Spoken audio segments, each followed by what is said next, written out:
একে একে কিন্তু 5টা দিন কেটে গেল। গোটা ঘটনার পর 35 দিন পথে রয়েছেন, কর্মবিরতি করছেন জুনিয়র ডাক্তাররা। স্বাস্থ্য ভবনের বাইরে আজকে পঞ্চম দিনে পড়লো তাদের এই অবস্থান, তাদের এই আন্দোলন।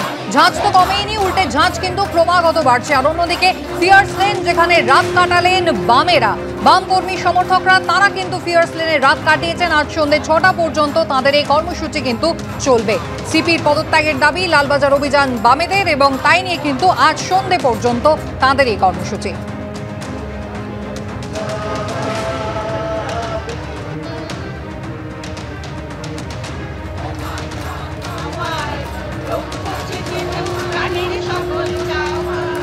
আমাদের দুই প্রতিনিধি সরাসরি আমাদের সঙ্গে এই মুহূর্তে রয়েছেন। সত্যজিৎ বৈদ্য স্বাস্থ্য ভবনের বাইরে থেকে এবং হিন্দল দে রয়েছেন লালবাজার চত্বর থেকে। আমি প্রথমেই সত্যজিতের কাছে চলে যাব। সত্যজিৎ, দেখতে দেখতে একটার পর একটা দিন কাটছে, আন্দোলনের তেজ কমার তো নয়, বরং ক্রমাগত ঝাঁজ বাড়ছে। জুনিয়র ডাক্তাররা কি বলছেন তারা? আজ তো আরো একবার নতুন করে রাত দখলের ডাক দিয়েছেন তারা।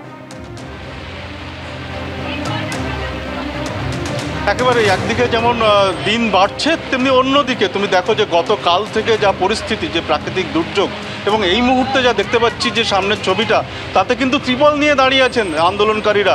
এবং ক্রমে থেকে থেকে কিন্তু ঝোড়ো হাওয়া আর বৃষ্টি, তাতেও কিন্তু আন্দোলনের ঝাঁজ এতটুকুও কমেনি। এবং আজকের যে কর্মসূচি, তাই নিয়ে যেমন প্রস্তুতি রয়েছে, তেমনি অন্যদিকে এখানে যে প্যান্ডেল, সেই প্যান্ডেল কিন্তু নতুন করে বাঁধা হচ্ছে। তার কারণে বৃষ্টির যা পরিস্থিতি, তাতে কিন্তু এখানে রাস্তার মধ্যে থাকা প্রায় অসম্ভব হয়ে পড়েছে। সে কারণে গতকাল থেকে আমরা দেখছি যে প্যান্ডেল নতুন করে বাঁধা হচ্ছে, কোথাও বা টেন্ট দেওয়া হয়েছে, আবার কোথাও বাঁশের কাঠামো দেওয়া হয়েছে। এই আজকের যে প্রস্তুতি কেমন? আমাদের প্রস্তুতি তুঙ্গে। আমরা আন্দোলন চালিয়ে যাওয়ার একটা খুবই ভালো জায়গায় আছি। আমরা আন্দোলন চালিয়ে যাব যতক্ষণ না আমাদের দাবি পূরণ হচ্ছে। আর এই যে অডিও ক্লিপের কথা বলছেন কুণাল ঘোষ, এবং এই নিয়ে যে হামলার যে আশঙ্কা, এই নিয়ে কতটা শঙ্কিত আপনারা? দেখুন, আমরা শঙ্কিত কোনোদিনই ছিলাম না। প্রথম দিন থেকে আমরা আন্দোলনে আছি। এই আন্দোলনে নানা রকম হুমকি, আন্দোলনকে ভেঙে দেওয়ার নানা রকম পরিকল্পনা হয়েছে। আমরা তাতে ভয় পাইনি। আপনারা দেখেছেন 14 তারিখ রাতের ঘটনা, সেই ঘটনাতেও আমরা যখন ভয় পাইনি, তাহলে আজকে এই ধরনের ঘটনা, সেটা আমাদের কাছে নিশ্চয়ই বাঞ্ছনীয় নয়, আমরা চাইবো না। কিন্তু এই ধরনের কোনো খবর আমাদের কাছে নেই, আমরা জানি না, এবং আমরা এতেও ভয়ও পাচ্ছি না। একেবারেই তুমি শুনলে যে আন্দোলনকারীরা, তারা কিন্তু আজকের কর্মসূচি নিয়ে তাদের প্রস্তুতি রয়েছে একদিকে, তেমনি যে হামলার আশঙ্কা, সেই হামলার আশঙ্কা নিয়ে তারা কোনোভাবেই চিন্তিত নন। এবং এই মুহূর্তে তুমি দেখতে পাচ্ছ যে আন্দোলনের যে অবস্থা স্বাস্থ্য ভবনের সামনে, সেই জায়গায় কিন্তু যে মণ্ডপ, যে প্যান্ডেল রয়েছে, সেই প্যান্ডেলের কিন্তু যা পরিস্থিতি, তাতে বৃষ্টিতে পুরো আন্দোলন বিঘ্নিত হওয়ার জোগাড়। সে কারণে কিন্তু এখানে আন্দোলনকারীরা হাতে হাত লাগিয়েছেন। তারা কিন্তু ত্রিপল ঠিক করার চেষ্টা করছেন, এবং পাশাপাশি একদিকে যেমন টেন্ট দেওয়া হচ্ছে, অন্যদিকে বাঁশের কাঠামো দেওয়া হচ্ছে। এই নিয়ে সব কিছু মিলিয়ে কিন্তু পঞ্চম দিনের আন্দোলন চলছে, এবং আগামীতেও দাবি পূরণ না হওয়া পর্যন্ত এই আন্দোলন চলবে বলে হুঁশিয়ারি।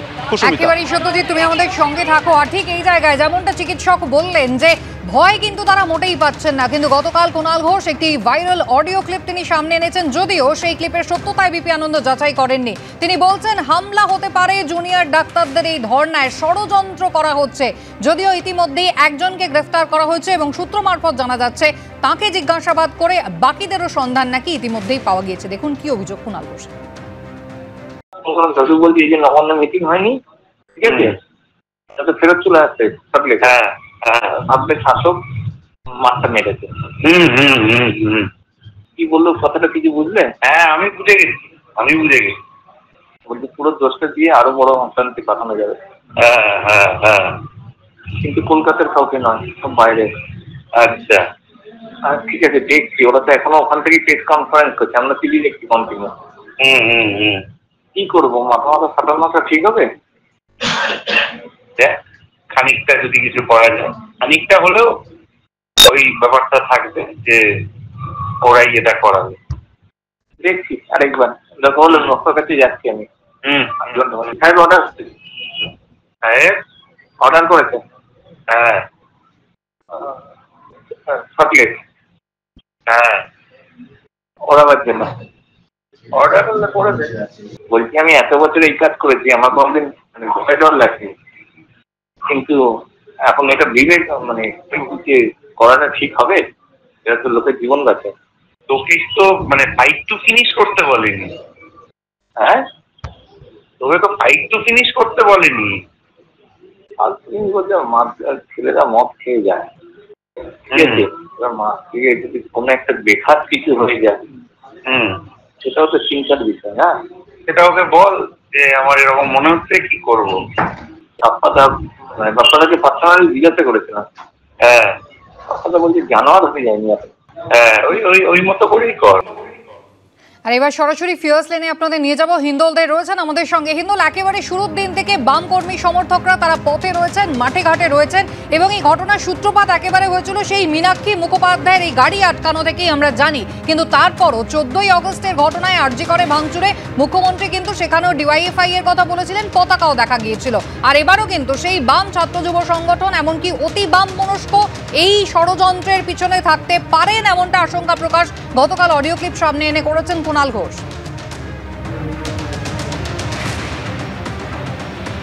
একেবারেই দেখো, সরকার পক্ষের থেকে যখন এ ধরনের অভিযোগ আনা হচ্ছে তখন কিন্তু তোমাকে বলে রাখি যে গতকাল থেকে কিন্তু এই লালবাজার অভিযানে বাম নেতৃত্ব, বাম কর্মী সমর্থক তারা কিন্তু একেবারে বিবি গাঙ্গুলি স্ট্রিট এবং ফিয়ার্স লেনের যে সংযোগস্থল, যেখানে মূলত লালবাজারে যাওয়ার পথ আটকে দেওয়া হয় প্রশাসনের তরফ থেকে, পুলিশের তরফ থেকে, সেখানেই কিন্তু বাম কর্মী সমর্থকেরা, বাম নেতৃত্ব তারা কিন্তু অবস্থানে বসেছেন। এবং এখানে তাদের এই যে অবস্থান চলছে গতকাল থেকে আজ সন্ধ্যে 6টা পর্যন্ত তারা সেই অবস্থান চালাবেন, বিক্ষোভ করবেন, তেমনটাই তারা স্পষ্টত বলছেন। তাদেরও কিন্তু একটাই উদ্দেশ্য রয়েছে, তারা যেটা বলছেন যে এইখানেই কিন্তু জুনিয়র চিকিৎসকেরা যে দাবি নিয়ে অবস্থান করেছিলেন, তারা লালবাজারের উদ্দেশ্যে যেতে চেয়েছিলেন প্রতীকী শিরদাঁড়া নিয়ে, অর্থাৎ কলকাতা পুলিশ কমিশনারের পদত্যাগ, অপসারণ, সেই দাবি নিয়ে তারা কিন্তু বসেছিলেন। ঠিক একই রকমভাবে বাম নেতৃত্ব, বাম কর্মী সমর্থক তারা কিন্তু এখানে অবস্থান করছেন, যে কলকাতা পুলিশ কমিশনারের অপসারণ দাবি করছেন। তার পাশাপাশি আরজি করের যে নৃশংস হত্যাকাণ্ড, নৃশংস খুন, ধর্ষণ এবং খুনের ঘটনা, সেই ঘটনায় যেন প্রত্যেকে কঠিন সাজা পায় সেই দাবি তারা জানাচ্ছেন। এমনকি এই যে আরজি করের ঘটনা ঘটে যাওয়ার পর প্রমাণ লোপাটের বিষয়টা সামনে আসছে, বারংবার বিভিন্ন রকম অভিযোগ উঠছে, সেই প্রমাণ লোপাট যারা করেছে তাদেরকে চিহ্নিত করে সিবিআই যেন তাদের নিজেদের হেফাজতে নেয়।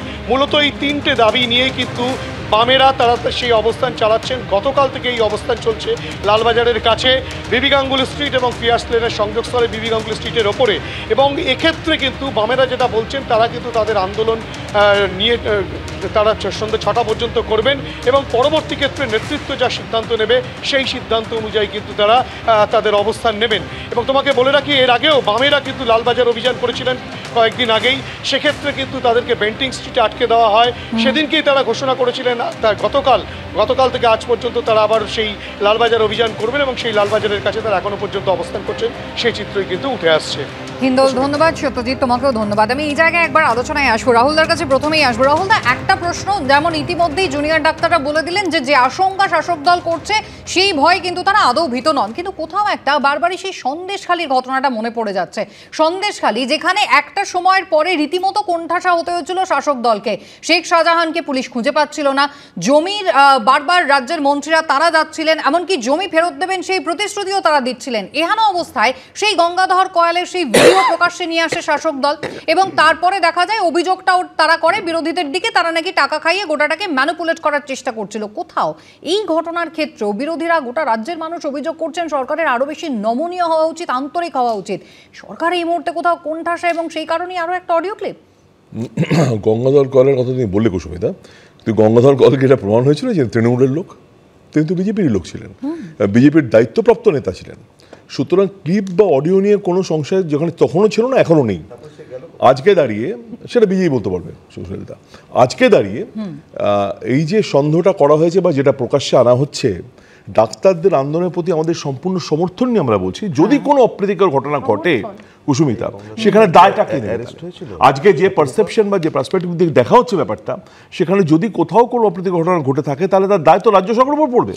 এবং আজকে দাঁড়িয়ে দায় তো করা হবে, তখন তোমরাই বলবে কুসুমিতা যে রাজ্য সরকার তার দায় আনতে পারেনি, আজকে এই ঘটনা ঘটেছে। আমার প্রশ্নটা ছিল প্রেক্ষিত নিয়ে, মানে যখনই কোনো একটা ঘটনায় রাজ্য সরকার কোণঠাসা হয়ে যাচ্ছে, কোথাও নিজেদের এসকেপ খোঁজার জন্য একটা ভিডিও বা একটা অডিও ক্লিপ সামনে নিয়ে আসা হচ্ছে। আমরা নৈরাজ্য চাইছি না, আমরা চাইছি না কোনো অ্যানার্কি তৈরি হোক। আমরা চাইছি না আজকে আন্দোলন নামে যেটা চলছে সেটা আন্দোলনে থাকুক, যে রংহীন আন্দোলনের কথা বলা হচ্ছে, আমরা কোথাও সেটার মধ্যে রঙের বিরুদ্ধে রঙিন করার গন্ধ পাচ্ছি।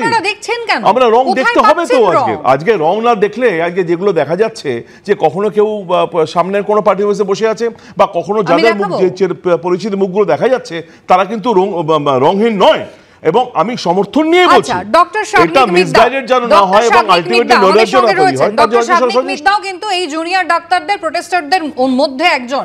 ডক্টর মিদ্দার, সত্যি কি রাজনীতির রং লেগে গেল আপনাদের আন্দোলনে? আপনারা বিজেপির পার্টি অফিসে কখনো যাচ্ছেন, বিজেপির লোককে দেখা যাচ্ছে, কখনো বাম যুব সংগঠনের কাউকে দেখা যাচ্ছে, কখনো অতি বাম ঘনিষ্ঠ কাউকে দেখা যাচ্ছে। কুণাল ঘোষ বলছেন এখন আমরা বলেছি এবং এটা আপনারাও বুঝতে পারছেন, এই আন্দোলন শুধু এখন আর জুনিয়র ডাক্তার বা ডাক্তারদের আন্দোলন নেই, এই আন্দোলন এখন সাধারণ মানুষের আন্দোলন। তাই কে কোথায় আমাদের মিটিংয়ে আসছে কি করছে সেটা তো আটকানো আমাদের পক্ষে সম্ভব নয়। এবং যারা ওখানে নিয়মিত আছেন তারা জানেন আমরা বারবার বলছি, এবং এই ধরনের স্লোগান দেবেন না, কি স্লোগান দেবেন না সেটাও আমরা বারবার বলছি, যাতে আমাদের আন্দোলনকে কোনোভাবে কোনো রাজনৈতিক দলের আন্দোলন বলা যায়। এবং আপনারা নিশ্চয়ই দেখেছেন যে ওখানে যখন একদিন আন্দোলনে এই লালবাজার অবস্থানেই যখন আমাদের বিজেপির একজন সাংসদ আসতে চেয়েছিলেন তখন গো ব্যাক স্লোগান দেওয়া হয়েছে, এবং স্বাস্থ্য ভবনের বাইরে আপনারা অগ্নিমিত্রা পালকেও গো ব্যাক স্লোগান দেওয়া হয়েছে। আমরা যেটা বারবার বলতে চাই যে একটা কথা আছে না, যে বাবু যত বলে পারিষদ দলে বলে তার শতগুণ। এখন মুখ্যমন্ত্রী বলে দিলেন যে ওরা চেয়ার চাইতে এসেছিল। আমরা সেদিনও বলেছি, আজও বলছি, আমরা চেয়ার নয়, আমরা বিচারের জন্য গিয়েছিলাম।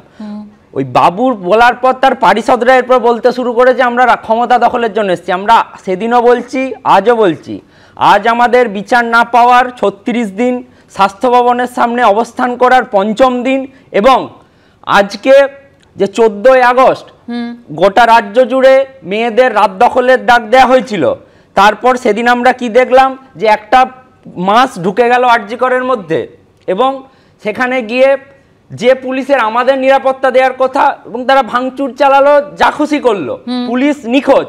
যে পুলিশের আমাদের নিরাপত্তার ব্যবস্থা করার কথা সেই পুলিশকে আমাদেরই স্বাস্থ্যকর্মীরা, আমাদের সহযোদ্ধারা, সিস্টাররা নিরাপত্তা দিচ্ছে।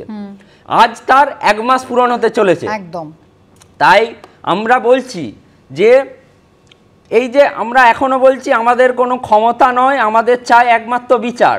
তাই আমরা যে বারবার আমাদের যে আন্দোলনের লক্ষ্য সেটাকে ঘুরিয়ে দেওয়ার চেষ্টা চলছে। তাই আমি ডক্টর মিদ্দা একটু বিরত, হ্যাঁ বলুন শেষ করুন। যে আমরা তাই আজ যে আরজি নয় দাবি কর এই নাম নিয়ে আজ রাজ্য জুড়ে আমরা আবার বলছি reclaim the night, reclaim the right, reclaim the fight দাবি জুনিয়র ডাক্তারদের। আর ডক্টররা তো পথে নামবেন, সাধারণ মানুষরাও যেমন রয়েছেন। তার পাশাপাশি কুণাল ঘোষ তিনি গতকাল কি বলেন শুনুন একবার।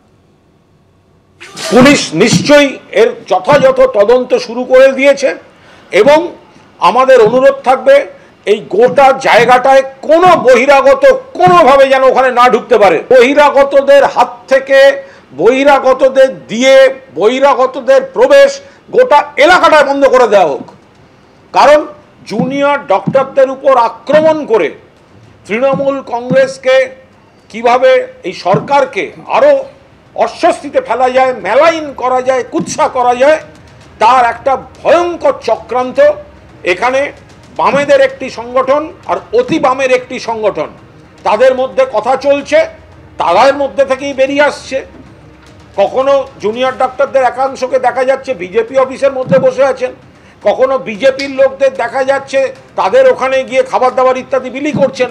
কপাল ভালো, ঈশ্বরের আশীর্বাদ যে গতকাল যখন এই ঘটনায় কথোপকথন হামলার হয়েছে তারপরেই কিছু ঘটনা এরা ঘটাতে পারেনি। তার মানে এই শক্তিটা ওত পেতে বসে আছে, একটা সুযোগ খুঁজছে। শত্রুপাতি, তাহলে আপনারা বন্ধু সেজে একেবারে বাম, অতি বাম এদের সঙ্গে গিয়ে বসে খাবার বিলোচ্ছেন, এদের পাশে বসে আছেন, উদ্দেশ্য একটাই, হামলা চালানো। কুস্মিতা, কার কথার উপর বেসিস করে এটা বলছো? তুমি কুণাল ঘোষের যদি প্রবণতা দেখো, টেন্ডেন্সি, আর ট্র্যাক রেকর্ড থাকে তো মানুষের, উনি যখন যেরকম মনে ইচ্ছে হয় একই কথা বলেন, এবং কয়েকটা আমি দেখেছি স্পেসিফিক ট্রেন্ড থাকে। এক হচ্ছে তুমি অলরেডি সন্দেশখালির কথা বললে, তোমার মনে থাকবে ডার্বির দিনও পুলিশ কমিশনার একেবারে সে ফলাও করে বসে, পুলিশ কমিশনার নিজে কি পুলিশ ফলাও করে বসে, এই হচ্ছে অডিও প্রচুর আমাদের কাছে রিউমার আছে, এইখানে সংঘাত হবে, ওখানে অ্যাটাক হবে। আবার এক জিনিস এরা ওই ছাত্র সমাজের যেদিন অভিযান ছিল তার আগে সেটা করেছিল, ডার্বির দিনও করেছিল, যে লোকজনকে ফোন টোন করে যে তোমরা আপনারা যাবেন না, বিশাল কাণ্ড হবে, এই সেই করে ভয় দেখানো। এখন যখন দেখছে এই ছেলেগুলো, ছোট ছেলেরা মেয়েরা যারা বসে আছে ওখানে, একদম একবজ্ঞা বেপরোয়া, তারা কাউকে মানে না, এবং তারা কন্টিনিউয়াস একটাই তাদের দাবি, কালকে ওইরাম ঝমঝমিয়ে বৃষ্টি নেমেছে, ওখান থেকে স্লোগান উঠছে বৃষ্টি আরো জোরে হোক, আমার দিদির বিচার হোক। তো এই যে প্যাশনটা, এই যে মানে আন্তরিকভাবে যে ওরা রাস্তায় নেবে বসে আছে 5 দিন ধরে স্বাস্থ্য ভবনের বাইরে, আর ও বললো টোটাল বোধহয় 36 দিন ধরে বসে আছে, এই যে প্যাশনটা, এটা কোনোভাবে এই রং দিয়ে ছোট করা উচিত হচ্ছে না। সেটা যখন করতে পারছে না, এখন কুণাল সরকার আবার একটা, কুণাল ঘোষ সরি, আবার সেই সেম কাইন্ড অফ অডিও, কে যে অডিওটা করেছে এবং কে যে শুনেছে, কে যে কুণাল ঘোষকে অডিওটা দিল, এইগুলোতে একটু ভাবা দরকার। পুলিশ কেন কিছু করছে? একেবারে নতুন করে জল্পনা তৈরি হলো একটা অডিও ক্লিপ সামনে আসার পর, যেমনটা দাবি করছেন কুণাল ঘোষ। আমি এই জায়গায় একবার সলিলদার কাছে আসবো। সলিলদা, কুণাল ঘোষ বারবারই এই ধরনের অডিও ক্লিপ, ভিডিও ক্লিপ সামনে আসে, ভাইরাল হয়, তিনি আশঙ্কা প্রকাশ করছেন অত্যন্ত মারাত্মক অভিযোগ যদি সত্যি এই বসে থাকা আন্দোলনকারী চিকিৎসকদের উপরে হামলার ষড়যন্ত্র হয়ে থাকে। কিন্তু আমার প্রশ্ন হচ্ছে, একজনকে তো গ্রেফতার করা হয়েছে, প্রথমত কিসের ভিত্তিতে তাকে গ্রেফতার করা হয়েছে সেটা জানা যায়নি। দ্বিতীয় কথা, এই সমস্ত অডিও ক্লিপগুলো শাসক দলের হাতে তুলে দিচ্ছে কারা? তার মানে কোথাও তো ফোনগুলোকে ট্যাপ করার ব্যবস্থা হচ্ছে, অডিও রেকর্ডিং করার ব্যবস্থাও হচ্ছে, সেটাই বা কারা করছে? দেখো, এই কুণাল ঘোষ সবসময় কুণাল ঘোষই পান এই অডিওগুলো। উনি তো মুখপাত্র বলে আমি জানি না, এখনো রাজ্যসভার প্রাক্তন সাংসদ, তো উনি সবসময় পান। তুমি দেখো, উনি কি ডাইরেক্টর আইবি? উনি কি জেডি অফ এসআইবি? উনি কি রয়ের অজিত ডোভাল? না উনি এসবির এডিজি? কে উনি? ওনার তো পাওয়ার কথা নয়। আর তার সঙ্গে সঙ্গে আবার উনি বলেও দেন কি কি অ্যাকশনটা কি নেওয়া হবে, সেটাও উনি বলে দেন, এবং কারা করছে সেটাও নির্দিষ্ট করে দেবেন, রেসপন্সিবিলিটি ফিক্স আপও করে দেন, এবং করে দিয়ে তারপরে রেডের পরে যখন ধরা হয়, তারপরে কিন্তু ঘটনা আর কেউ জানতে পারে না, তার সেটা কিন্তু পাবলিক ডোমেনে আসে না। তুমি 14ই আগস্টের ঘটনা দেখো না, 14ই আগস্টের ঘটনার পরে কি আজ পর্যন্ত পাবলিক ডোমেনে জানতে পেরেছে যে কারা করলো এটা? কি তাদের সোশ্যাল মিডিয়াতে ছবি দিয়েছিল পুলিশ মার্ক করে করে যে আপনারা খুঁজে দিতে সাহায্য করুন, এবং কারা কারা করলো, কি তাদের মোটিভ, তারা কোথায় আছে, তারা জেসিতে আছে না তাদের পুলিশ কাস্টডিতে নেওয়া হলো, তাদের ইন্টারোগেশন করে কি কি পাওয়া গেল, কে তাদের অর্গানাইজ করলো, তাও কিন্তু জানা গেল না। এই হলো 1 নম্বর। আর একটা কথা হচ্ছে, দেখো আমি বলছি, দেখো এইসব কেসের কিন্তু ফেটগুলো আর জানা যায় না। এখন পর্যন্ত যে অডিওটার ব্যাপার নিয়ে তুমি বলছো, একজন কিন্তু ধরা পড়েছে, সে ধরা পড়েছে কিন্তু খুব সম্ভবত রাত্রি 9টা, 9:15 নাগাদ ধরা পড়ে গেছে, 9টা, 9:30।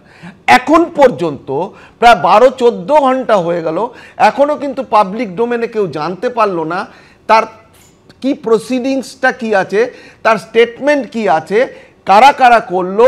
যদি কমিউনিস্ট পার্টি, মার্ক্সবাদী কমিউনিস্ট পার্টি করে, তাহলে স্টেট কমিটি এখনই প্রেস ব্রিফ করুক, এক্সপ্লেন করুক তাদের এগেইনস্টে কি অ্যাকশন নেবে।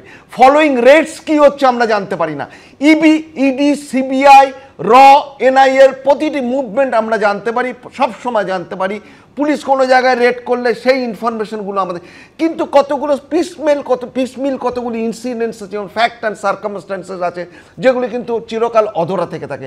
আজকে কতগুলো লোক অ্যারেস্ট হয়েছে 14ই আগস্টের ঘটনা, সেখানে বারবার বলা হয়েছে জীবন কৃষ্ণ ঘোষ রোডে, বেলগাছিয়ার পাশে জব্বর, সরফরাজ, আমি একবার কি কদিন আগেই রাহুল আপনার নিশ্চয়ই মনে থাকবে, শশী পাঁজা তিনি একটা ভিডিও সামনে এনেছিলেন, একেবারে লালবাজারের তরফে নয় কিন্তু শাসক দলের পক্ষ থেকে তৃণমূল কংগ্রেসের দপ্তরে বসে সেই ভিডিওটা করা হয়েছিল, কি না যেখানে নির্যাতিতার পরিবারকে টাকা অফার করা হয়েছিল সেইটা, এবং সেই ভিডিও কিন্তু সরাসরি অস্বীকার করেছিলেন নির্যাতিতার মা বাবা, আপনার নিশ্চয়ই মনে থাকবে। তারপর আবার একটা ঘটনা শেষ, বলি শুনলাম আমি একটু জানতে পারলাম না যে তারপর কি হলো, একটু সংক্ষেপে রাহুল, উনি অনেকক্ষণ বলেন, আমি সংক্ষেপে কেন? বলুন। প্রথম কথা হচ্ছে যে দেখো আইবির কথা বলছে না, যে ইন্টেলিজেন্সরা আমরা সব জানতে পারি কি হয় না হয়, তো পুলওয়ামার কথাও জানতে পারেনি ইন্টেলিজেন্স ব্যুরো, কিন্তু পুলওয়ামার মতো অত বড় ঘটনা ফেল করে গেছে। আমি বলি না, আমি শেষ করি। তো আজকে দাঁড়িয়ে যদি আমি বাবার বলছি প্রশাসনের যদি কোনো ব্যর্থতা হয়, যেটা 14তে তোমরা বারবার আঙুল তোলো, যদি কোনো ব্যর্থতা হয় তাহলে তার দায় কার ঘাড়ে পড়বে? তার ঘাড়ে পড়বে সরকারের। সরকারটা চালাচ্ছে তৃণমূল কংগ্রেস। সুতরাং আজকে দাঁড়িয়ে যদি সেই দলের তরফ থেকে কোথাও কোনো কিছু পেলে সেটাকে যদি বলা হয়, যদি অ্যাক্টিভ হয়, তাহলে আমি আপনাকে একটু বিরতি দিয়ে আমি এই জায়গায় আলোচনায় ফিরবো।